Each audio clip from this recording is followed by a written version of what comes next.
Partie 4. Je parle aux victimes puis aux agresseurs. Écoutez, je sais que c'est dur de quitter, qu'on a peur pour notre vie. Oui, c'est peut-être dangereux. Mais de rester dans une violence conjugale, autant que moi, qu'est-ce que j'ai vécu, autant que verbal, physique, psychologique, c'est pas bon. Autant pour les victimes que l'agresseur. Et encore plus quand vous avez des enfants, comme la vidéo que j'ai faite cette semaine. Je sais que c'est dur, mais il y a toujours des... Pour les femmes, il y a des maisons d'hébergement, il y a des associations. Les hommes, on n'a pas ça. Moi, quand j'ai quitté en 2016, je peux vous en parler, là, parce que c'est pas dans mon livre, c'est dans mon deuxième tome dans un an. J'ai eu la difficulté, il n'y avait pas d'organisme où j'étais pour ça. Ils sont pas préparés quand j'ai arrivé, puis j'ai dit que je suis un homme qui a été battu, qui est victime de violence conjugale, où j'ai été violé, mutilé. Il n'y en avait pas de ressources.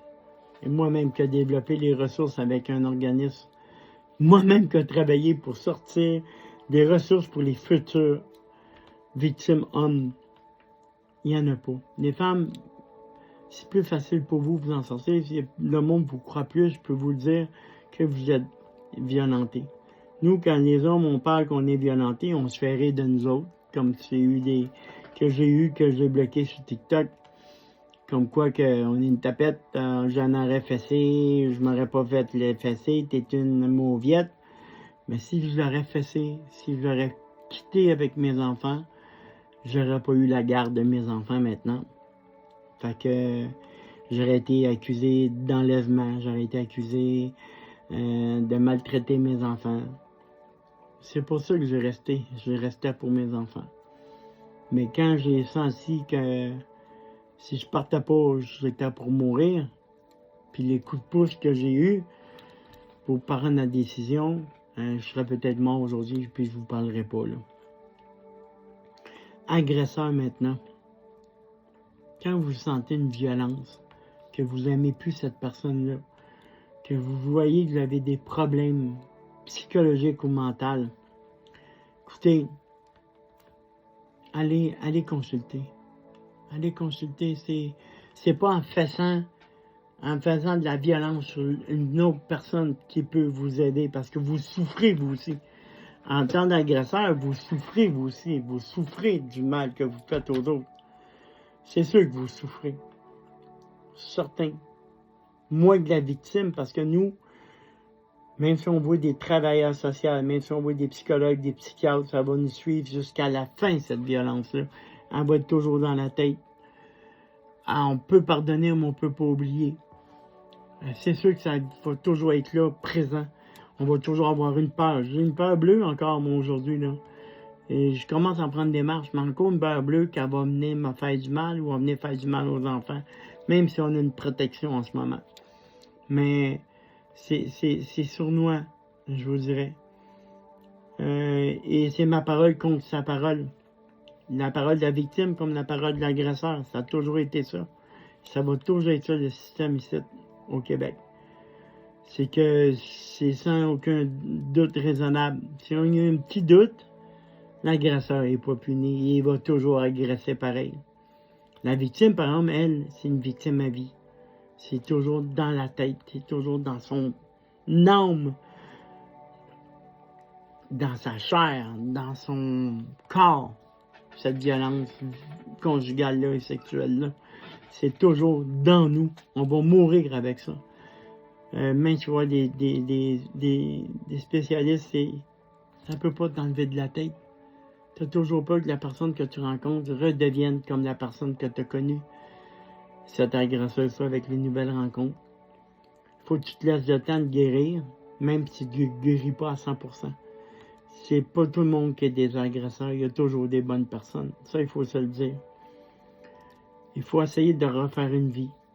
Moi, pour le moment, l'important, c'est que mes enfants aient une vie normale. J'essaye, j'ai travaillé fort. Je vous dirais que sont bien maintenant, sont bien aujourd'hui, là où ils sont rendus, qu'au début, quand ils sont venus vivre avec moi. Mais si ça ne marche pas, laissez-vous. Faites pas comme moi. Essayez pas de changer cette personne-là parce que ça ne change pas. Une personne ne change pas. Peut s'améliorer, mais elle ne change pas. Un agresseur va toujours rester un agresseur. Excusez-moi, là, mais c'est ça. Moi, mes enfants ne voient plus leur mère. Je trouve ça de valeur, je trouve ça désolant. Même s'ils ont vécu beaucoup de choses énormes avec cette mère, avec leur mère.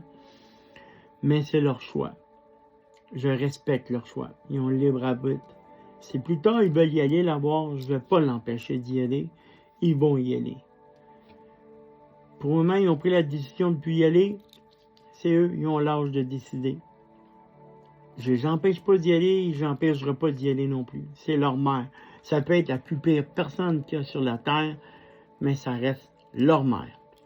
C'est ça que j'ai inculqué à mes garçons. Ben, je dis mes garçons, c'est ça que j'aime. C'est ça que j'ai inculqué à mes garçons. C'est ça que... C'est pour ça qu'ils ont avancé dans leur vie. C'est pour ça qu'ils ont rendu des bonnes personnes. Maintenant, il me reste à peu près 2 minutes. Je vais m'adresser à mon agresseur, mon agresseuse. Je sais qu'elle écoute des vidéos.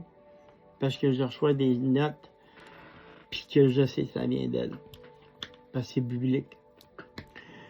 Mon agresseuse, je peux pas pardonner le mal que tu nous as fait. Non. Oui, je pardonne. Je pardonne à mon agresseur, je te pardonne. Parce que tu es une personne qui a besoin d'aide, une personne qu'on a essayé d'aider puis qui n'a pas voulu d'aide. T'as pas voulu l'aide qu'on t'a donnée. Je veux juste te remercier d'une chose, de m'avoir donné ces 3 magnifiques garçons. C'est la seule affaire que tu m'as donné de beau dans cette relation-là. Je veux te remercier beaucoup. Je te pardonne le mal que tu me fais à moi. Peut-être pas le mal que tu as fait aux garçons. J'ai de la misère à pardonner, mais c'est pas à moi à pardonner, c'est à eux. Il n'y avait pas affaire à subir le mal qu'ils ont subi. J'ai reçu beaucoup du mal que tu as fait à eux. C'est moi qui l'ai reçu, mais on a eu pareil. Le mal que tu as fait psychologique, ça se fait pas. Je sais que tu es sûrement fâché après moi, là, mais écoute, je te pardonne, mais j'oublie pas le mal que tu nous as fait, le mal que tu me fais. Je te souhaite le meilleur que tu peux avoir. Tu le mérites. J'espère que tu vas te donner la force de guérir, de trouver des solutions, que tu puisses avancer dans la vie. J'espère qu'un jour, les enfants vont pouvoir aller te voir. C'est eux qui décident, c'est pas moi. J'espère pour eux, parce qu'ils ont besoin pareil de leur mère. Même si tu l'avais pas. Juste que je peux pas oublier le mal que tu m'as fait. Ça s'oublie pas, c'est dans moi, à l'intérieur de moi. Je peux pardonner d'une façon. Parce que tu es malade, tu as besoin d'aide. Je souhaite que tu trouves de l'aide. Je souhaite à mon agresseuse qu'elle soit capable de s'aider. Puis de passer au travers de bien beaucoup de choses. C'est ces mots-là que je veux dire. Que je vais finir la vidéo. Et je souhaite aux victimes de s'en sortir et aux agresseurs de s'en sortir aussi, de se soigner et d'arrêter cette violence-là quand il n'y a plus d'amour. Puis que vous partez, laissez-vous vraiment. Essayez pas de vous rebattre encore, même pour les enfants. Les enfants ont besoin de ça. Finis mon 4e partie sur cette note-là. On va revenir sur d'autres affaires. Je vous remercie de m'avoir écouté, puis passez une bonne soirée. Merci. À la prochaine.